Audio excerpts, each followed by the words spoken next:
జనగామ జిల్లా పాలకుర్తి నియోజకవర్గంలో కాంగ్రెస్ పార్టీ రెండుగా చీలింది. హస్తం పార్టీ నేతల మధ్య విభేదాలు తారాస్థాయికి చేరాయి. టీపీసీసీ ఉపాధ్యక్షురాలు హనుమండ్ల ఝాన్సీ రెడ్డికి సొంత పార్టీ శ్రేణులే ఝలకిచ్చారు. పాలకుర్తి మండల కేంద్రంలో కాంగ్రెస్ పార్టీ అసమ్మతి నేతలంతా కలిసి రహస్యంగా సమావేశమయ్యారు.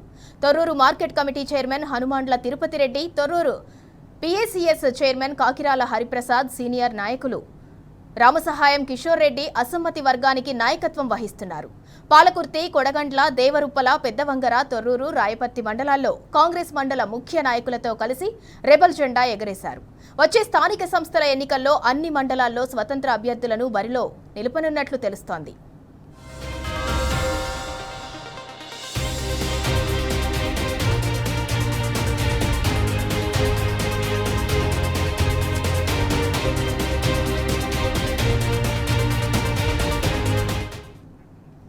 ఇక ఇదే అంశానికి సంబంధించి మరింత సమాచారం మా ప్రతినిధి రవికాంత్ అందిస్తారు. రవికాంత్, అసలు పాలకుర్తి నియోజకవర్గంలో ఏం జరుగుతోంది?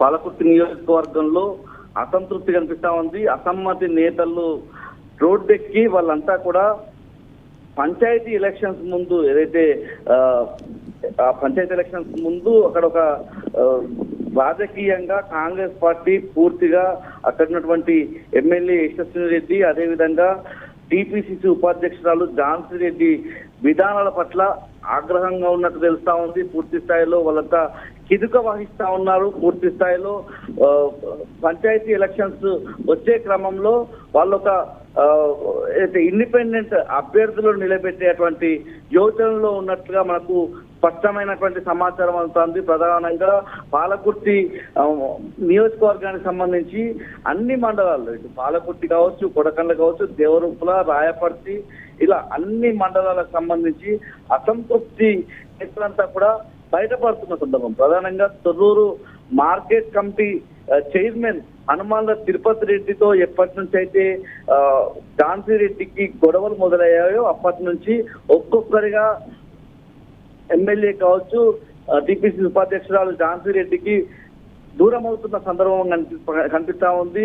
ఇందులో భాగంగానే ఎవరైతే Torrur market committee chairman Hanumandla Tirupati Reddy దూరం అయ్యారో, ఆ తర్వాత తొర్రూరు పీఏసీఎస్ చైర్మన్ గా ఉన్నటువంటి కాకిరాల హరిప్రసాద్, ముఖ్యంగా కొన్నటువంటి సీనియర్ నాయకులందరూ కూడా దూరం అవుతా ఉన్న పరిస్థితి, వాళ్ళ విధానాలు నచ్చని సందర్భం కనిపిస్తా ఉంది. రామసహాయం కిషోర్ రెడ్డి లాంటి వాళ్ళు అయితేనేమి పెద్ద నాయకులంతా కూడా, వీళ్ళంతా కూడా మండలాలకు సంబంధించినటువంటి పెద్ద నాయకులుగా ఉంటారు. వాళ్ళందరినీ కూడా విస్మరించడము, కనీసం పట్టించుకోకపోవడము, ప్రధానంగా కాంగ్రెస్ పార్టీలో వీళ్ళ విధానాలు నచ్చకనే ఒక్కొక్కరుగా దూరం అవుతున్న సందర్భాన్ని అయితే మనం చూస్తా ఉన్నాము. సేవ్ కాంగ్రెస్ పేరుతో వీళ్ళంతా కూడా ముందుకెళ్తున్నట్లుగా తెలుస్తా ఉంది. పంచాయతీ ఎలక్షన్ సంబంధించి పూర్తి స్థాయిలో కాంగ్రెస్ పార్టీలో ఒక చీలిక వచ్చిన సందర్భం అయితే మనకు స్పష్టంగా కనిపిస్తా ఉంది. అన్ని మండలాల్లో కూడా స్వతంత్ర అభ్యర్థులు నిలబెట్టే విధంగా ఇటు వార్డు మెంబర్ స్థాయి నుంచి మొదలుకొని సర్పంచులుగా కావచ్చు, ఇటు ఎంపీటీసీలుగా, జెడ్పీటీసీలుగా పోటీ చేసేటువంటి అభ్యర్థులను అసమ్మతి వర్గంగా నిలబెట్టే ఆలోచన అయితే ఒక పాలకుర్తి నియోజకవర్గమే కాదు, ఉమ్మడి వరంగల్ జిల్లా వ్యాప్తంగా కూడా అసమ్మతి సెగలు, అలాగే వర్గ విభేదాలు తారాస్థాయికి చేరాయి. దీని ఎఫెక్ట్ స్థానిక సంస్థల ఎలక్షన్స్ మీద ఎలా పడబోతున్నాయి?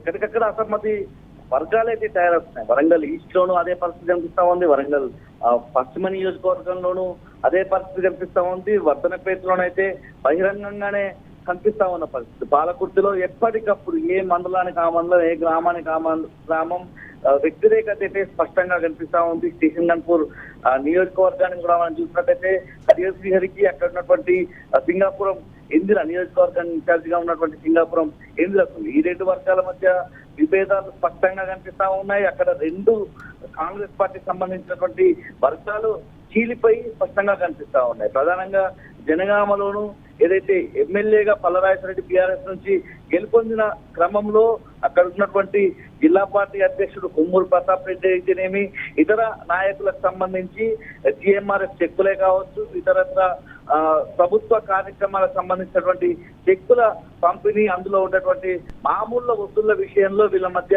విభేదాలు తారాస్థాయికి కనిపిస్తా ఉన్నాయి. ఎక్కడికక్కడ పరకాలలోనూ అక్కడ ఎమ్మెల్యే ఎవరిని పట్టించుకోదనే విధంగా అక్కడ ఉన్నటువంటి నాయకత్వం అంతా కూడా కినుకగా ఉన్న పరిస్థితి కనిపిస్తా ఉంది. ఇటు మహబూబాబాద్, డోర్నకల్, ములుగు లాంటి ప్రాంతాల్లో చెప్పనవసరం లేదు. అక్కడ ఉన్నటువంటి విధానాల వల్ల వ్యక్తిగతంగా ఇటు ములుగులో ఉన్నటువంటి మంత్రి సీతక్క విధానాలు నచ్చక, అటు మహబూబాబాద్ నియోజకవర్గంలో మురళీ నాయక్ విధానాలు నచ్చక, డోర్నకల్లో రామచంద్ర నాయక్ విధానాలు నచ్చక బహిరంగంగానే వాళ్ళ మీద చర్చలు జరపడము, ఇందిరమ్మ ఇండ్ల కమిటీలకు సంబంధించి బహిరంగంగానే ప్రెస్ మీట్లు పెట్టడం చూస్తా ఉన్నాం. మనం పాలకుర్తినే ఉదాహరణగా మనం తీసుకున్నట్లయితే జనగామ జిల్లాకు సంబంధించి పాలకుర్తి, స్టేషన్ గన్పూర్, జనగామ 3 నియోజకవర్గాలు ఉంటాయి. పాలకుర్తి నియోజకవర్గంలో పూర్తి స్థాయిలో కాంగ్రెస్ తుడిచిపెట్టుకుని పోయే సందర్భమే కనిపిస్తా ఉంది. ఎందుకంటే అక్కడ 2 గ్రూపులుగా చీలిపోయిన క్రమంలో కాంగ్రెస్ నుంచి ఒక అభ్యర్థి,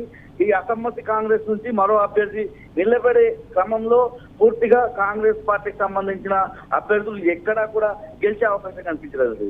పూర్తిగా స్టేషన్ గన్పూర్ లోను ఇదే కాంగ్రెస్ పార్టీలో చీలిపోయినటువంటి నాయకులకు సంబంధించి అసమ్మతి వర్గం ఒకవైపు నుంచి పోటీ చేస్తుంది, కాంగ్రెస్ పార్టీ ఒకవైపు నుంచి పోటీ చేస్తుంది. ఇక జనగామ నియోజకవర్గంలో పూర్తి స్థాయిలో అక్కడ బీఆర్ఎస్ ఎమ్మెల్యే ఉన్నారు. అక్కడ బీఆర్ఎస్ కు పూర్తి స్థాయి పట్టు జనగామ జిల్లా వ్యాప్తంగా ఉన్న క్రమంలో అక్కడ జెడ్పీ చైర్మన్ పదవిని కైవసం చేసుకునే అవకాశం కనిపిస్తా ఉంది. ఇలాంటి మీటింగ్స్ ఏవైతే ఉన్నాయో కాంగ్రెస్ పార్టీకి సంబంధించినటువంటి అసమ్మతి వర్గాలకు సంబంధించిన సమావేశాలు, వాళ్ళు బహిరంగంగానే కాంగ్రెస్ పార్టీ విధానాలు బాగాలేవని జనాల్లోకి తీసుకెళ్ళడం. మొన్నటికి మొన్న ఓయూ విద్యార్థి నాయకుడిగా ఉన్నటువంటి యువజన కాంగ్రెస్ నాయకుడు పృథ్వీరెడ్డి ఆ పార్టీకి రాజీనామా చేసే క్రమంలో ఒకవైపు అక్కడ ఉన్నటువంటి నియోజకవర్గ ఇన్ఛార్జి టీపీసీసీ ఉపాధ్యక్షురాలు ఝాన్సీ రెడ్డి వైఖరి ఒకవైపు నచ్చక, ఆమె విధానాలు నచ్చక కాంగ్రెస్ రాజీనామా చేస్తుందని చెప్పడంతో పాటు రాష్ట్ర స్థాయిలో కాంగ్రెస్ పార్టీ ప్రజలకు అంటే 2023లో ఇచ్చినటువంటి మేనిఫెస్టో, కాంగ్రెస్ పార్టీ ఇచ్చినటువంటి మేనిఫెస్టో ప్రకారం అనేక హామీలు ఇచ్చారు.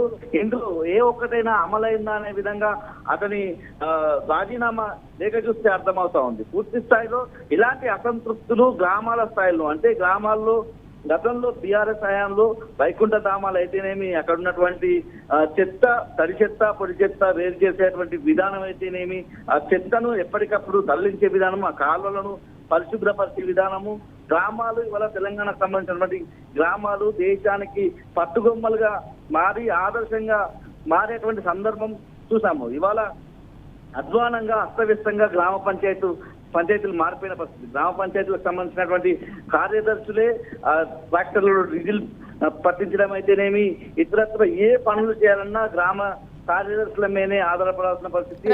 ఆ గ్రామాలకు సంబంధించినటువంటి కార్యదర్శులు కూడా రోడ్డెక్కి ధర్నాలు చేయాల్సినటువంటి దుస్థితి ఏర్పడింది. అంటే గ్రామాల స్థాయిలో ప్రజలన్నీ కూడా గమనిస్తున్నారు. గ్రామ పంచాయతీకి సంబంధించినటువంటి ఎన్నికలంటేనే గ్రామాలను బేస్ చేసుకున్నటువంటి, గ్రామీణ ప్రాంతాలను బేస్ చేసుకునేటువంటి ఎన్నికలు కాబట్టి పూర్తి స్థాయిలో 20 నెలల కాలంలో ప్రజలు అన్ని గమనిస్తున్న పరిస్థితి. ఎందుకంటే గ్రామ పంచాయతీలు 2023 బీఆర్ఎస్ అధికారంలో ఉన్నప్పటి వరకు ఏ విధంగా ఉన్నాయి, పరిశుభ్రత విషయంలో అయితే రోడ్లకు సంబంధించి సీసీ రోడ్లు 2014 ముందు గ్రామాల్లో ఎక్కడా కూడా పూర్తిగా వర్షం పడితే ఇదే వర్షాకాలం వర్షం పడితే right Ravikanth, right, thank you so much.